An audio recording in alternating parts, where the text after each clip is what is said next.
haddaynu ka soo qaadano ragga xubinta ilaahay u abuuray horta waa muruqaasina waa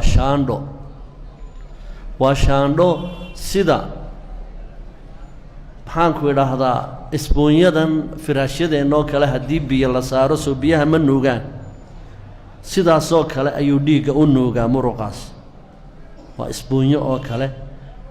waxaanuu ku shaqeeyaana waa dhiig maaha neef iyo hawo toona dhiig buu ku shaqeeyaa dhiiggaasi inuu ku soo dhaco xubinta taranka oo ragga iyo xubinta taranka dumarka qaybta kintirka ay yidhaahdaan isna dhiig baa ku soo dhaca marka uu dhiigga ku soo dhacayo dareenka ugu horeeya ama indhaha gudbinaya ama maqaarka gudbinaya ama xasuustaa gudbinaysa qofkii isagoo aan waxna taaban waxna arkin ayaa dareen ku soo dhacaya doonitaan ah dabadeedna wuxuu arkayaa xubintii oo kacday saddexdaa qaybood buu dareenku uu ku baraarugaa marka ugu horraysa ee dareen kacayo waxaa dhacaysa in haddii alla yidhaahdo xiniinyaha oo kale inay muud soo daayaan dabadeedna ay ku soo daraan dhiig markay dhiigga ku soo daraan ayaa isla daqiiqadiiba muudkii wuxuu gaadhayaa qanjir ku yaalla kelyaheenna dushooda surinaala la yidhaahdo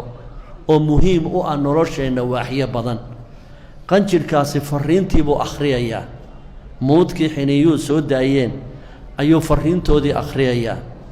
markuu farriintaa akhriyo ayuu isna muud kale sii daynayaa markuu sii daayo ayaa wuxuu saamaynayaa maxaanku idhaahdaa haraggan madaxeenna ku jira dabadeedna wuxuu ku furayaa waxaad koronto moodo oo dareenkii madaxa kicinaya markuu dareenka madaxu kaco ayaa dabadeedna waxaa dhacaysa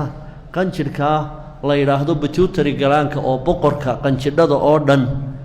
ayaa isna farriintii gaadhaysa markay qanjirkaa farriintu gaadho ayuu isna muud buu sii daynayaa muudkaa markuu sii daayo ayuu dareen wadayaasha qaybta xukunta xubnaha taranka ayuu isna farriin u dirayaa wuxuu leeyahay albaabadii ay dhiiggu ka gelayeen xubnaha taranka ha la furo marka la furo amar haddana wuxuu siinayaa wadnaha uu leeyahay kordhi dhaqaaqaaga si dhiig fara badani uu u tago xubinta taranka markaasaa albaabo badan ayaa isfuraya waxaa ku soo shumaya markaa xubintii taranka dhiig badan baa ku soo shumaya markuu dhiiggaasi ku soo shummo ayaa haddana maskaxdu waxay amraysaa in albaabadii isxidhaan iyagoo dhiiggii ku jiro xubinta ayay albaabadii isxidhayaan inta camaliyaddu socoto albaabadii dhiiggu ka soo galeen dib baa loo awdayaa mar allaaliya marka obereshinkaasi uu dhammaado ayaa si automatically ah